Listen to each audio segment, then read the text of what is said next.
Dear students, welcome to our next video in which we are going to discuss some of the statistics associated to determine frequency of point rainfall. Now, whenever we talk about application of hydrology in engineering, we are interested to understand that what is the recurrent intervals or how frequently an extreme precipitation event will occur.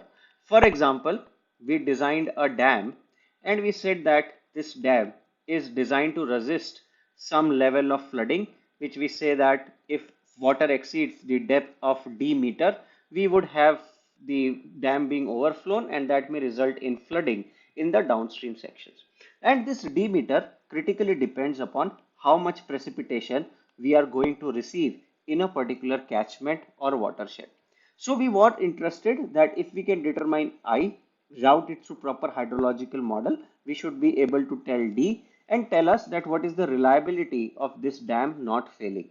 Instead of concrete dam, if we have earthen dam and we keep on increasing the depth of water that this dam is retaining, there is a greater probability there may be some seepages or dam break may happen, which may result in large inundations in downstream. So our interest is to determine that how frequently or what is the reliability we would have for this dam in its design life. Most of our infrastructure systems, they are either designed keeping 50 years or 100-year design period in mind.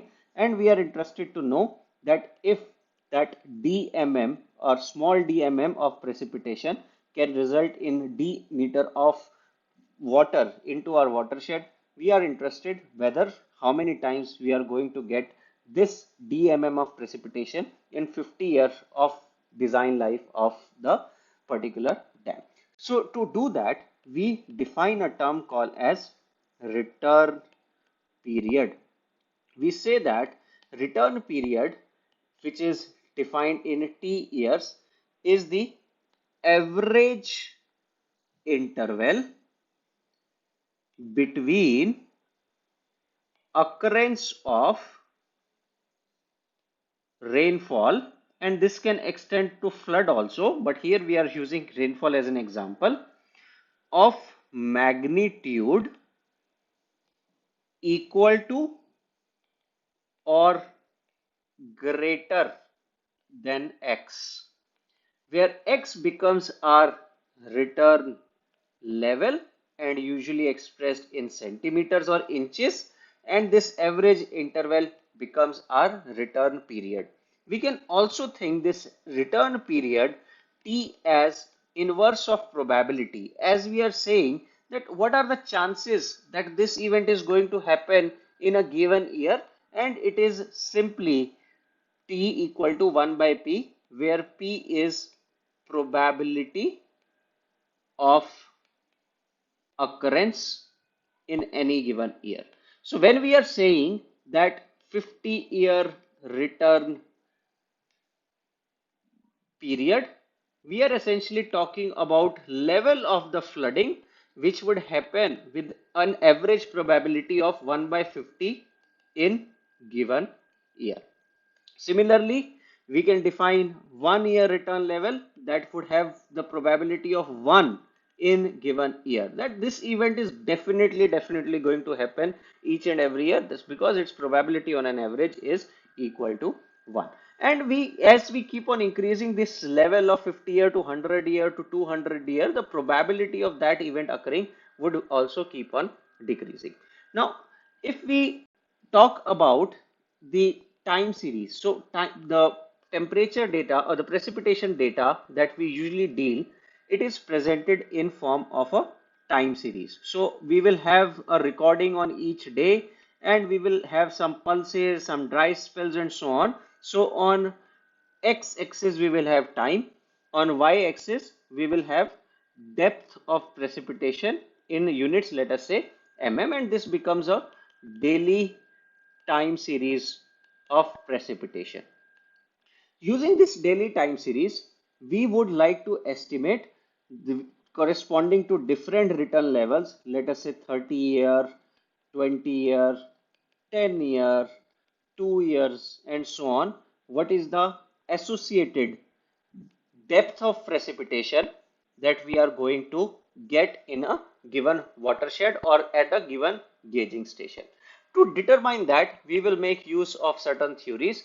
But before we go there, let us put this topic to closure, that how we can use this P or 1 by T to estimate certain probabilities. So for example, if we are interested to calculate that if we know the return level of a particular event and it is given by T year, and we want to determine that in next n years, which is let us say 50 years or design life, this T year return level is going to happen exactly once.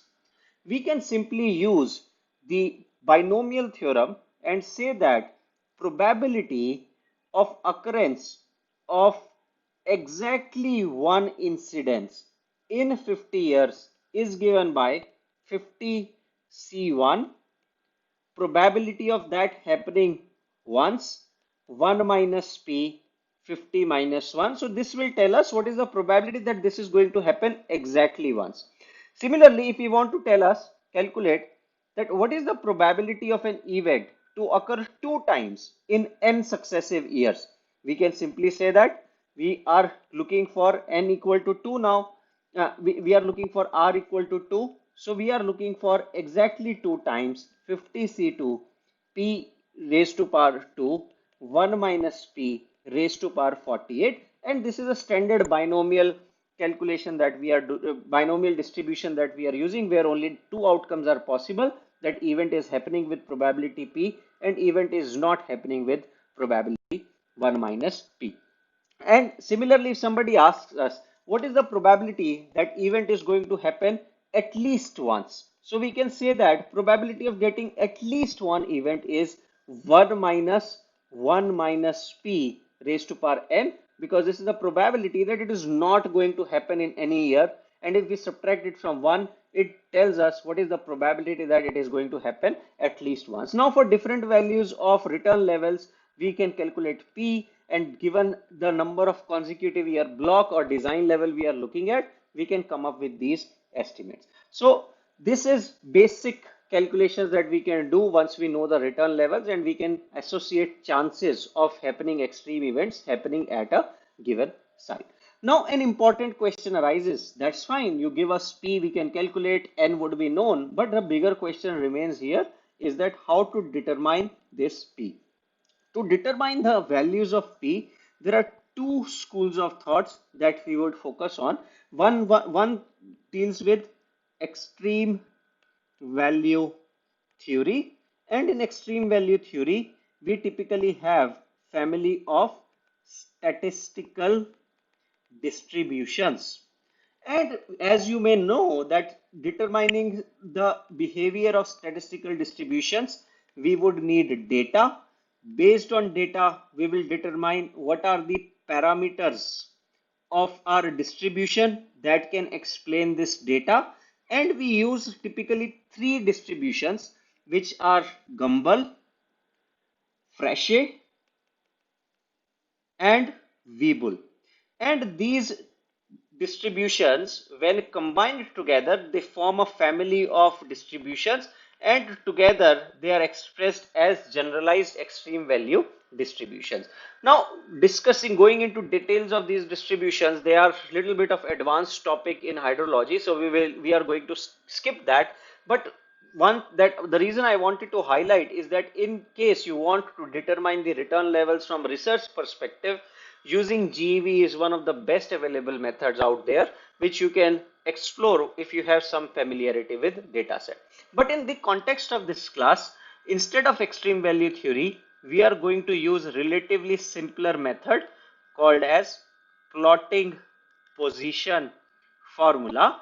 And this plotting for position formula gives us the proxy or estimate of probability of reoccurrence in a very simple way. And we will see this with help of a detailed example, but we are going to stick to that. Now, how this plotting position formula works, what we will do is that we will have our data available for each day. Let us say we have the time series that I was mentioning before available, and we make observations daily for at least, let us say, 40 years. So if we have time here, we would have 40 into 365 data points, and here we are going to have depth. So what we will do, we will divide this 40 into 365 data points into their corresponding year. So this would be year 1, this would be year 2, this would be year 3, and so on. So here we will have first year ending. So this is 1 year of data, this is 2 year of data, this is 3 year of data, and so on. From this time series, we will pick up only one representative value, which we will call as the maxima. So this is the maximum value of precipitation that has happened in given year. Let us say that this year is 1961. Similarly, we will pick up this value, which is maximum for this year, and we say that this is the annual precipitation representing maximum value for that year, and so on. And in this fashion, we will construct a reduced time series, which we would have the 1962, 1963, all the way till 2000. So we will have some record here. Let us say 98 mm. 98 mm was the maximum recorded precipitation on a given day in 1961. In 1962, we recorded 78 mm. In 2000, we recorded, let us say, 180 mm. Now what we will do, so this is our step 2. Step 1 is to get the time series and get these maximum values, and we would say that this is step 1 done. In step 2, what we will do, we will arrange these values into their descending order. So we will say that the rank of this value is 1, this is 2, and this is 3. And now using plotting position formula, which says that the probability is equal to m divided by n plus 1, where m is the rank that we have assigned. So this would be our rank column. There would be more values. I'm just using this 1, 2, 3 to assign ranks. And so here we will have m equal to 1, here m equal to 2, m equal to 3, and if we have more values, this ranks will of course change. N are the number of years of record we have, and we get here as 1 divided by 41. If this is a 40 years of data, we will get 1 upon 41, 2 upon 41, 3 upon 41, and so on. Now you may wonder why n plus 1. So this particular form of formula is called as the Weibull plotting position formula, and similar to Weibull for position formula, we have another formula called as California formula, which says that instead of dividing by n plus 1, you should divide it by n, and this is as simple as calculating the percentile. And the choice of whether we should use California formula or Weibull plotting position formula is determined upon the location that we are looking at, because these correction factors are identified empirically, but at the end we are just calculating percentiles and saying that this is the associated P. This is the associated probability of having 98 mm, and once we know the P, we can calculate the corresponding return level, which would be simply 41 divided by 2, and so on. So if we have a really long record, we should be able to calculate the return level associated with each of these events, and that's once we have these return levels, we can do all the statistics that we were talking, that how to estimate probability of 1 in 50, 2 in 50, and so on. Once we know P, we know N, and we know R, or the variable of interest. So now that we understand it, let us move our discussions to something more interesting and relevant to engineering, what we call as intensity, or let's start with depth, duration, frequency first. Depth, duration, and frequency curves. So what these depth, duration, frequency curves represent, let us try to look at more closely. In depth, duration, frequency curves, we have to highlight three things.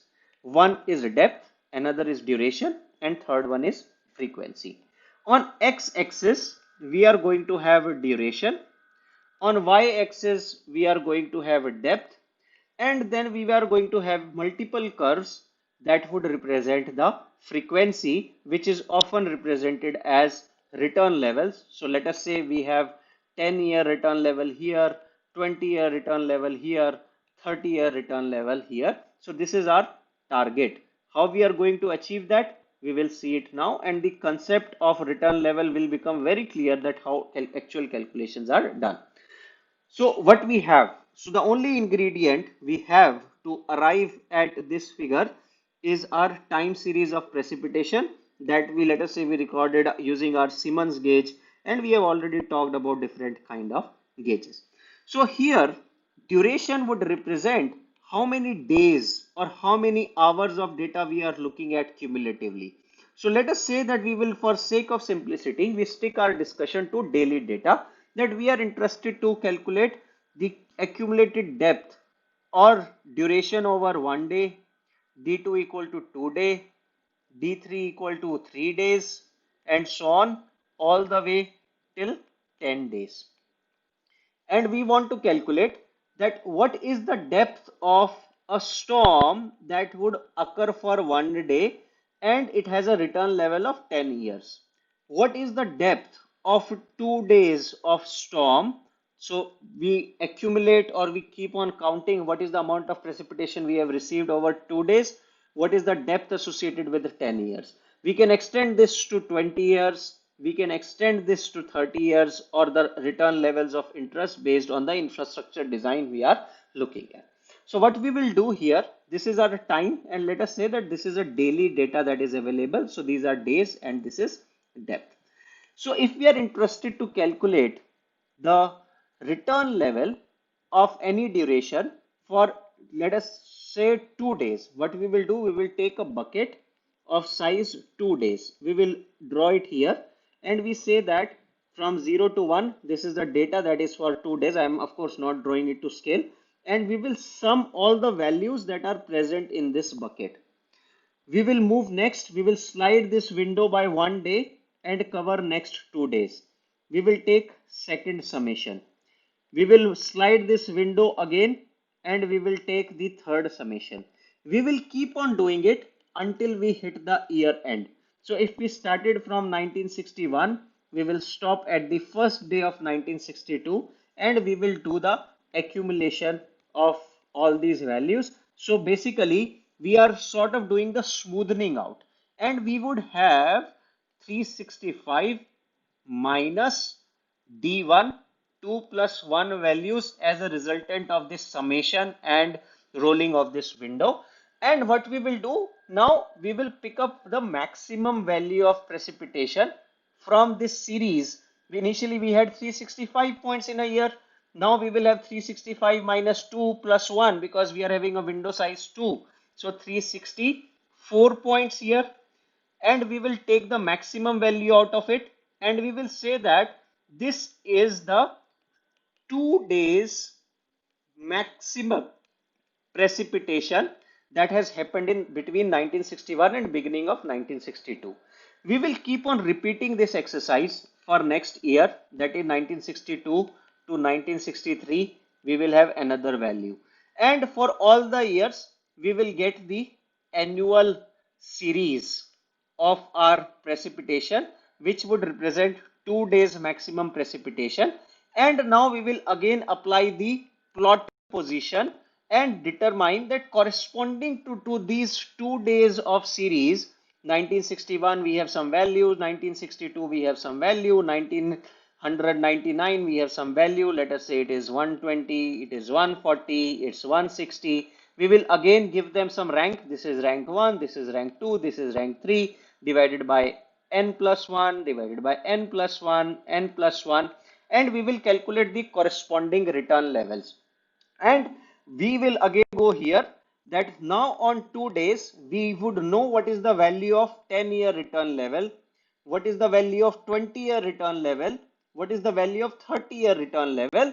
And if we have the answers in decimal, so if we locate 23.5-year return level based on n plus 1 by 3, and we have data of 22 years, we can always interpolate between them that if this is 22, this is 23.5, what is the value we are going to get exactly at 23? And we keep on plotting these points for a given duration. Now we will move to the next duration. So 3 days. We will increase this window size to 3, repeat the same exercise and get the 3 dots here. And we can do it for whatever interest of duration of interest is for us, 1 day, 2 day, all the way till 10 day. Obtain these points and join them on a piece of paper, and what we end up is called as the depth duration frequency curves. While these calculations are repeating, we often use either programming language like Python, MATLAB, C, C++, or even simple Excel would do it for us. I will give you one question as part of the next assignment, where I will give you 3 real cities from India and you would be asked to generate the intensity duration, the depth duration frequency curves for those 3 cities, and then we will compare the results. Now I am using this word intensity again and again. Let us quickly look into what this intensity duration frequency curve would mean. As we are calculating the depth duration frequency curves, in intensity duration frequency curves, our x-axis would still be duration. Instead of depth, our y-axis is going to be intensity. So what this intensity is, let us look carefully. Now, when we were calculating this accumulated precipitation, we were saying that take a bucket of whatever duration of interest is for us, do all the summations, and we say that certain x mm of precipitation has happened over 2 days. We know that intensity is always mm per unit time. So if somebody asks you, okay, xmm per day, xmm precipitation has happened over 2 days, what is the intensity of precipitation? You will simply say it is x divided by 2 mm per day. So you have normalized this by whatever bucket size you were taking. Similarly, if you have a larger bucket size, let us say this is a 10 days bucket size, and now you take sum of all the values in that 10 days of a bucket and you say that this value comes out to be ym. So your intensity is going to be y divided by 10 mm per day. As you can imagine, larger is your bucket size. Precipitation usually happens at break. As the depth duration curves were increasing, your your intensity duration curve for a given frequency would decrease, in a way that this would still represent 100-year return level, because 100-year return level is more extreme. More extreme would mean higher intensity. So it has to be higher. This is 50 year. This is 20 year. So if I draw these intensities in black, this is going to be the monotonically decreasing. And if I draw the depth using different color, these depth are going to increase, as depth always represents the cumulative volume, whereas intensity represents the amount of accumulated precipitation divided by the window size that we have chosen. So blue would represent our depth, whereas black would represent our intensity. However, the labeling would still be 100 would be higher, this would be 50, this would be 20, and so on. So this sums up how we can do these calculations of intensity, duration, frequency curves. Now, one interesting thing is that there are many variants of intensity, duration, frequency curves are available. For example, people also plot intensity, return period, and duration curves. Here, instead of having the duration on x-axis, we usually plot return levels. So we will write RLs here, and on y-axis we still have intensity, and our depths are represented as parallel line. So this being 30 minute, this being 4 hours and 2 hours, and so on. As you can clearly see, as the total duration increase, the intensity decreases. However, the depth will keep on increasing if we are talking about 4 hours, 2 hours, and 30 minutes. Now, once you do that exercise using some real data, this concept will become very clear. And with this, we conclude our discussions on the topic of precipitation. In next module, we are going to talk about abstractions from precipitation in our hydrological science.